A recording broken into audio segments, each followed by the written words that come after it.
This month on Images, job seekers explore opportunities with COD's Career and Internship Fair. Chef Chris demonstrates how to create some tempting treats. And surgical tech students prep for the OR. All of that and more on this edition of Images.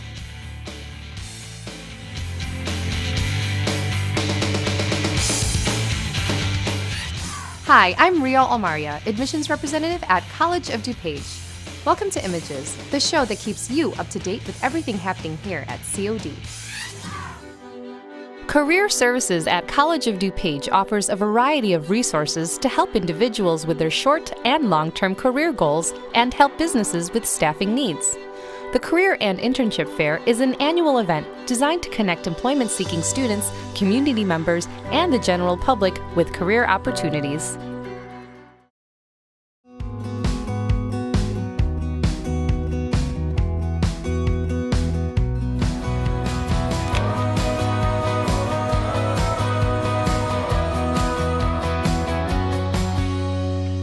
Today is our annual Career and Internship Fair, where we are hosting over 70 employers who are here seeking students, community job seekers, and offering them many opportunities from internships, part-time job, full-time, seasonal jobs. All types of opportunities are available to students.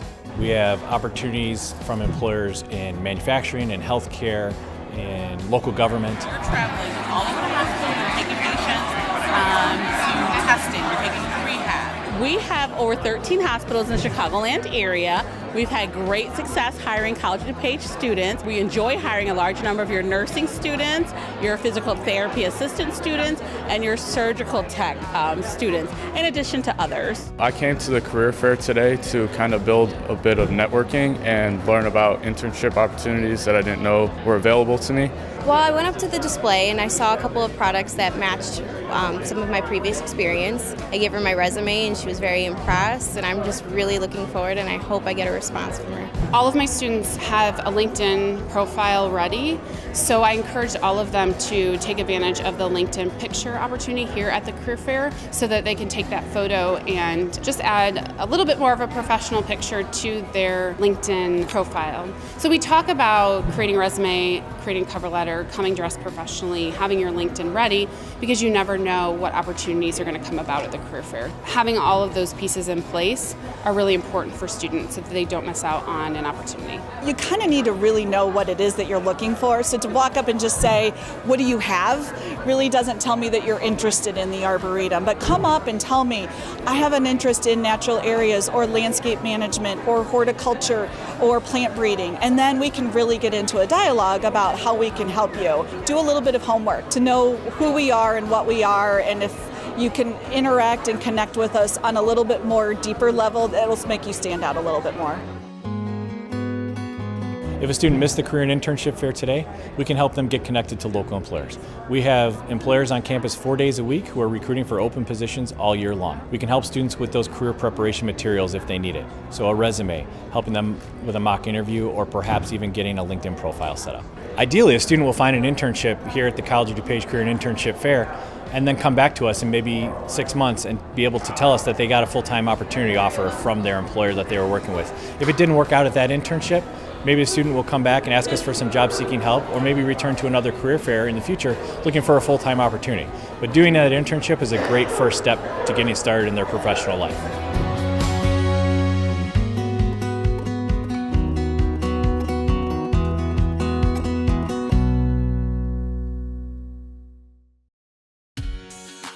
The Distinguished Alumni Awards program celebrates a group of College of DuPage alumni who have achieved outstanding accomplishments in their chosen career and have demonstrated outstanding service to the local community. In this edition of Images, Roy Beaumont credits his successful career in the hospitality industry to his early experiences at College of DuPage, an institution near and dear to Roy's entire family.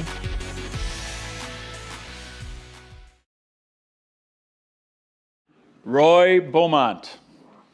Roy attributes many of his accomplishments and career success to attending College of DuPage. In fact, COD has been a big part of the Beaumont family, as we have heard. During his 20-year career at Marriott, Roy presently serves as Vice President of their select brands, directing strategic planning responsibilities for more than 3,000 hotels and 10 lodging brands.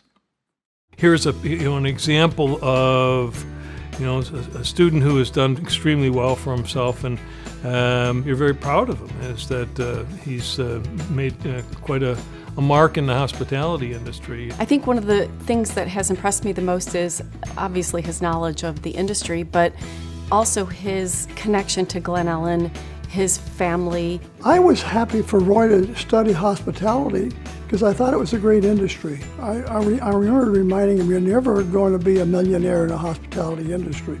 However, you're going to be very happy. If you enjoy working with people, he's got it made.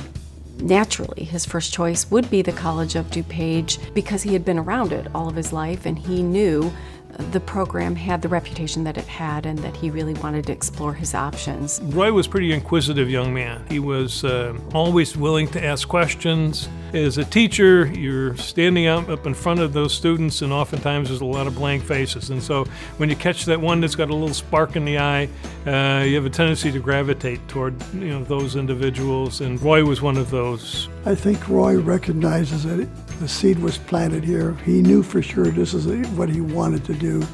He gave it his all to get a good education. He was hired by the Marriott Corporation right out of Purdue.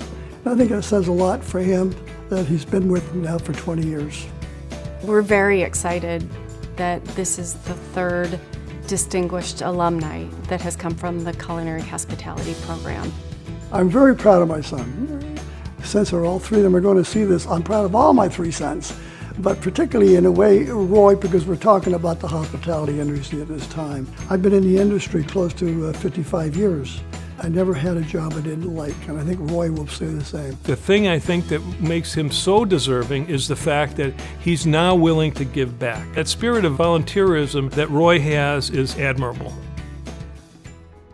From the class of 1991, please welcome Roy Beaumont, a 2017 Distinguished Alum.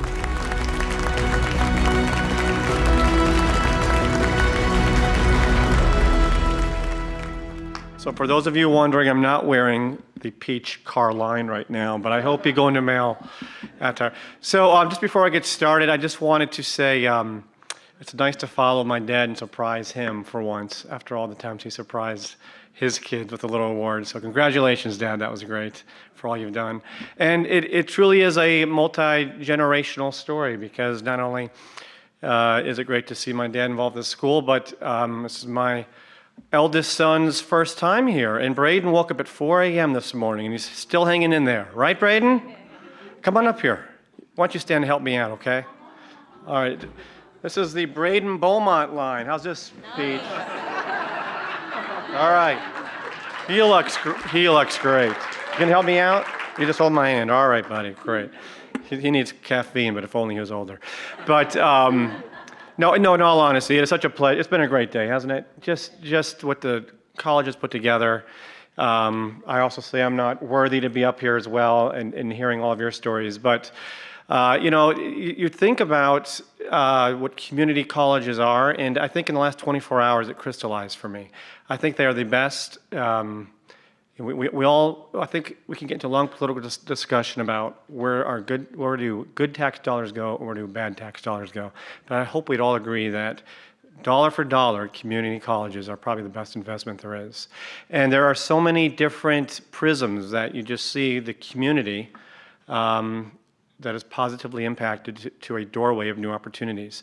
And I just saw it all crystallized over the last day. I put a little list together of a couple of those examples. So sorry for squeezing your son, Braden. You're doing great here. So obviously it's a place, and 99% of the folks that take classes here, it's their own money. And it's their own investment. So they're investing in their education, and this school runs a very efficient and effective shop. They know those dollars are precious, and they do a phenomenal job with the facilities here. This school has an amazing magnet of teachers. It's great to be in the Chicagoland area, but the faculty here, and I agree with you, Patrick, I went to a great four-year school, but the faculty here is bar none. It's second to none. It's phenomenal. And it's great to see some of the teachers that I had here. Chef, for trying to teach me how to cook. My wife still doesn't believe I took some cooking classes. Dr. Gibson, it is so good to see you. It is so good to see you. One of my best favorite professors. Connie, I was trying to remember who I took an acting class from, and she is here, which is great. I obviously didn't make acting a professional career, but you'll never see Mr. Belushi follow Roy Beaumont again on that rolling scroll. So I hope there's never a winner that is in between our two last names, so I'm always there. And then you think about the community that is hired and that works here. My mom worked at the bookstore downstairs, and she did a great job there. And then my brothers came here. You know, my brother, Michael, who's here, he's probably the tallest guy in the room, and he wanted to continue that dream to be an NBA player. And so he played here he was a chaparral player. Michael, you took the most offensive fouls anyone's ever taken in the career here. And he continued that to Carroll College. But, you know, the bigger picture of that is this school has everything for everyone, if you want to do that. And, you know, for myself, and I think for many others, I thought that the opportunity here was the most affordable way to a bachelor's or higher education.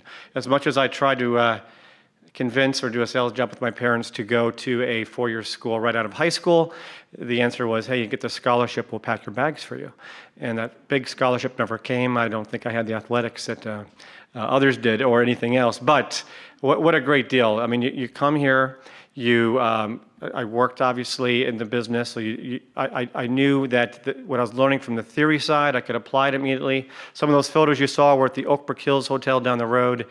No, I didn't work all those positions on one day. That was my last day. I had to take a picture in every position. But I worked in every department of the hotel. So I think like any other degree here or any other course track you want to take, you know, the most important thing is this for you? And the best way to do it is to get right in the industry. Figure it out. Because if it's not, it's never too late to change your career.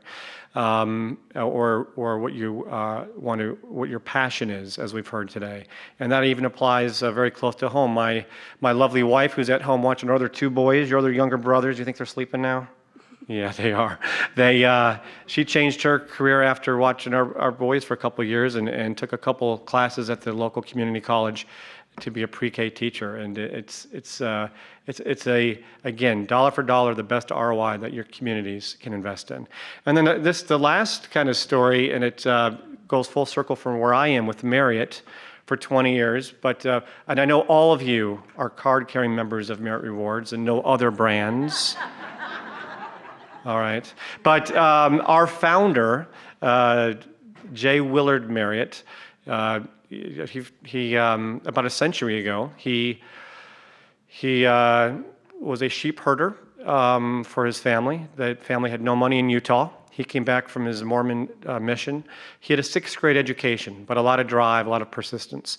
And he had a mentor in the community who taught at a community college, Weber, which is now Weber State, a 4-year school. But that person saw something in J. Willard Marriott and said, you know, I'm going to sponsor you to come to Weber Community College.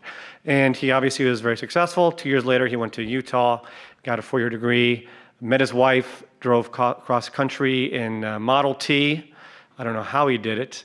Got an A&W root beer license. And 90 years later, fortunate to work for the largest hotel company in the world. But, you know, his foundation was from community colleges. So with that, one other last thing, I also just want to thank all those that put this together and played a key role. So obviously, I'm very loyal to my program, and Mary Beth, thanks for all your help in doing this, and for friends and family for coming. So thank you very much. Thank you, Braden.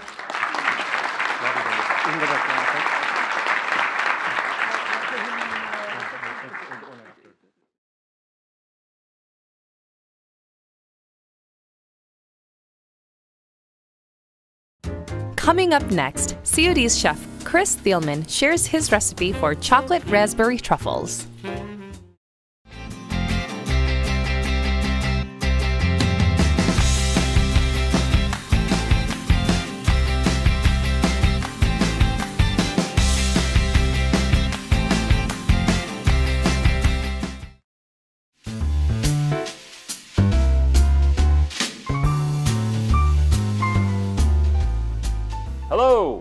Welcome to another episode of In the Kitchen with Chris. My name is Chris Thielman. I'm a professor at the College of DuPage. I teach culinary and pastry arts. And today we're going to make you a raspberry chocolate truffle. Now, raspberry chocolate truffles are relatively easy. Basically, you take cream and chocolate, you melt it together. If you want to add flavoring agents like we're going to today, we're going to add raspberry because we're making raspberry chocolate truffles, and a little bit of butter to add a little bit of creaminess and a little more oomph in the flavor, and also to soften up the interior of the truffle. If you didn't have butter or something similar inside of the truffle, the inside of the truffle would be very, very hard like a rock, and it wouldn't be very pleasant to eat. So this has got two distinct parts to make this recipe. The first part is to take your heavy cream, add it into a pot, just like this. Okay, so you don't have to be worried about boiling the heavy cream. It's not a problem. So then we're going to take our chocolate and we're going to turn the heat up so it's a little bit higher. And we're going to take our chocolate and we're going to throw it right in. We're going to take our raspberry filling, raspberry jam, raspberry preserve. Any of those will work just fine. Not a problem at all. Any kind of raspberry. I prefer seedless personally. So I would recommend seedless. And what you do is you stir and you get it all melted together. And as you can see, it's starting to melt. And then we're going to add our butter. Okay. And we're going to add our Chambord, which is a raspberry liqueur. If you want to add brandy, add brandy. If you don't want to add any liquor, don't add any. It's really up to you. And so we're going to stir this all together, and I'm going to wait a couple minutes until I add the liquor. So because it's so liquid, it has a tendency to not mix in well. So I'm going to wait until the very end to add that. I also don't want to evaporate it away, because when you evaporate alcohol, you lose some of the flavor very often. Okay, so as you can see, I'm just stirring and stirring and stirring, and this will only take a couple minutes. And you want to make sure you get everything good and melted together. And then we're going to put it in a pan, and then we're going to throw it in the refrigerator until it sets up, which will take about 20 to 30 minutes or so. So you can see I've got the heat on about medium or so, and I'm just stirring until everything is melted together. Only take just another minute or so, then we'll be all set. I'm going to turn the heat down just a little bit, make sure it's on low. Now that everything is good and melted together.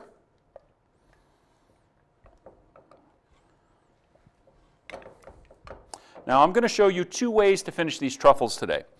One is very, very simple, very easy. And the other way is just a slightly bit more complicated, but it adds a nice little nuance to the truffle, which I really like. So I'll show you two ways to finish them. And incidentally, you have to melt chocolate for the second way, and everyone loves to melt chocolate, so it's always a lot of fun. And the method with the melted chocolate, I recommend, if you can, have a friend help you, because as you'll see, I'll do it by myself. It'll be a little bit messy, but it'll be a lot easier if you have someone to help you. Everything is all melted together, and so now I'm going to add the liqueur and then stir it in. Okay. So now this is ready, and we're going to put it into the pan right here.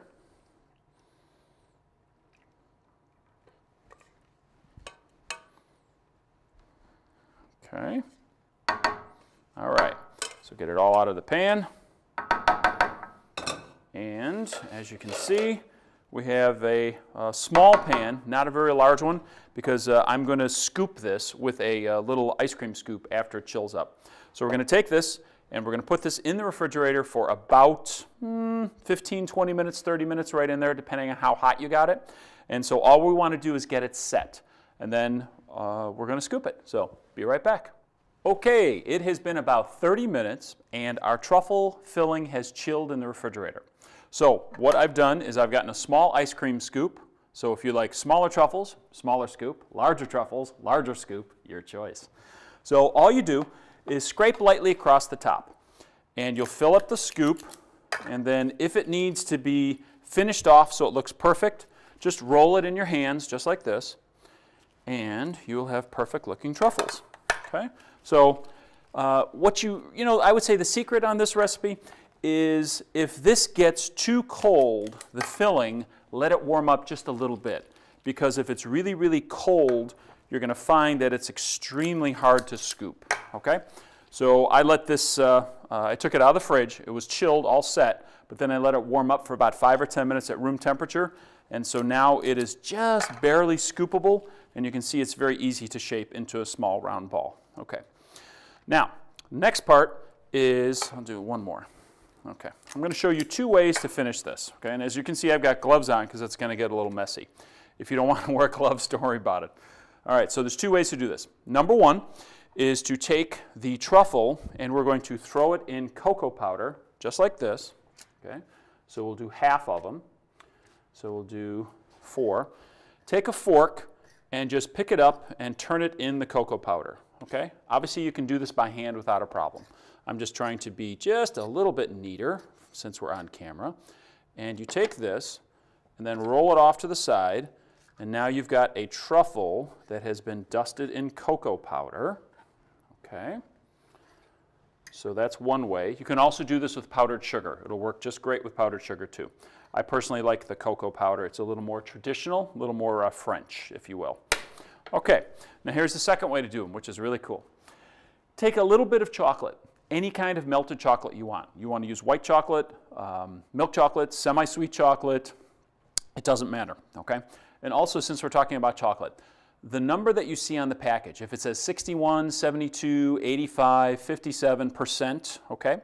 What that is the percentage of cocoa mass. So the higher the number, the more bitter the chocolate. The lower the number, the less bitter the chocolate, because basically it's sugar and cocoa mass which is inside. So if that percentage is higher, that means there's less sugar, and if the percentage is lower, that means there's a little more sugar. So the bigger the number, the more bitter the chocolate, as a general rule. All right, so we've got some melted chocolate here, and this happens to be milk chocolate, and again, it can be milk or semi-sweet dark chocolate. It doesn't really matter. You're going to take one of the truffles, and you're going to put it in. Okay. So all I'm doing is taking a little bit of chocolate, as you can see, putting it on my glove. So there's a very slight coating of chocolate on the outside of the truffle. So as you can see, I'm making my hands really messy. So if you had someone that could help you with this, it would be very fast and very easy because one person could do one job and the other person could do the other job. So you take it, throw it in the chocolate. So there's a very thin coating on the outside. Okay? And you can see this is why I'm wearing gloves. And then put it in the chocolate, and then I'll take these off right away. Take a fork, and you're going to throw it in the cocoa powder before the chocolate sets. Okay, there we go. Now, take a couple forks, and again, it's a lot easier if you do this by hand. With the forks, it's a little cumbersome. So you're going to take these truffles, you're going to move them over, and what I recommend is put these in the refrigerator for 5 or 10 minutes. What will happen is the truffle chocolate will set, get rid of the excess cocoa powder, so there's a very thin dusting of cocoa powder, and then your finished truffles are ready to go. So I will take these, I'll put them in the fridge for just a couple of minutes, and I'll be right back. Okay, we've let these chill in the refrigerator for just a couple of minutes, so the outside chocolate shell has set up. So as you can see, they look pretty much the same from the outside, but the difference is one is going to be soft all the way through, and the other one that we dipped and we rolled in the chocolate is going to have a very small, slight, hard chocolate shell. So we'll add a little bit of texture and a little bit of interest to the truffle. Hope you enjoyed our raspberry chocolate truffle lesson today. Have a great day. Bye-bye.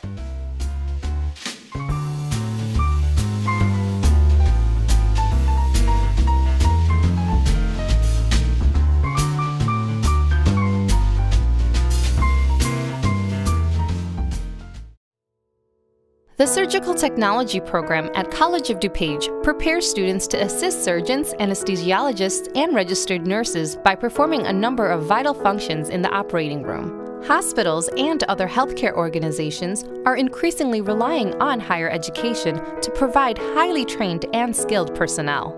And College of DuPage meets that need, providing students with the experience and knowledge to be an integral member of the surgical team.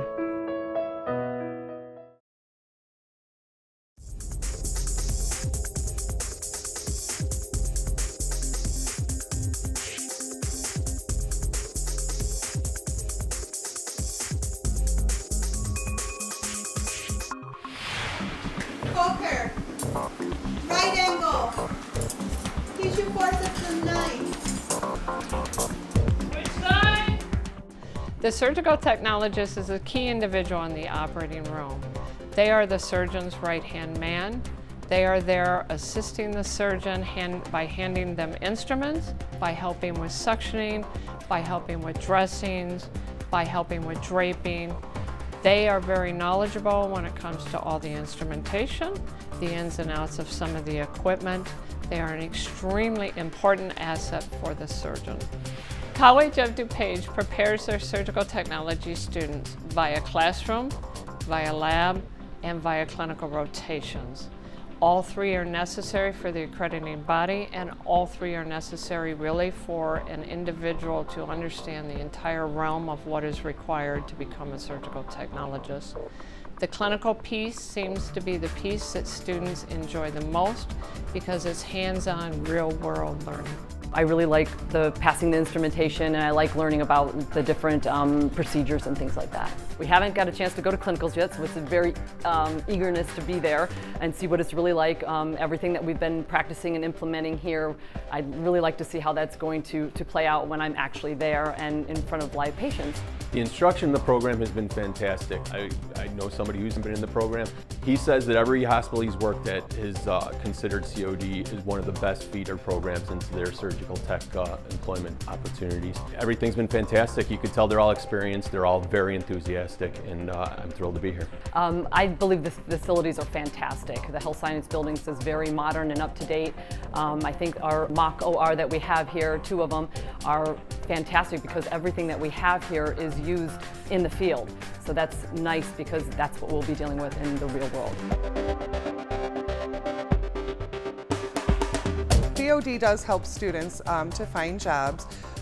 We like to hope that when they get out to the clinical settings, a lot of times if jobs are available, students are matched almost before they're even done with the program. And I certainly would like to spend some time in clinical settings and operating rooms. I'm really excited about that.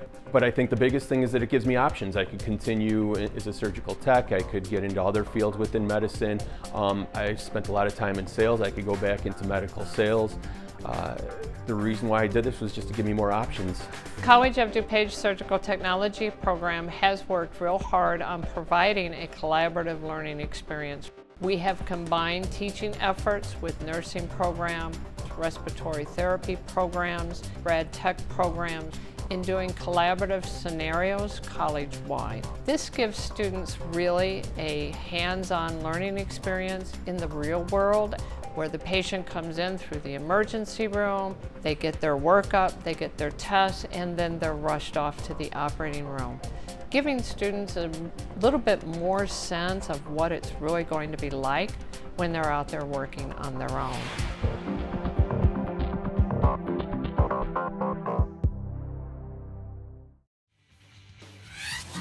That's all the time we have for this edition of Images.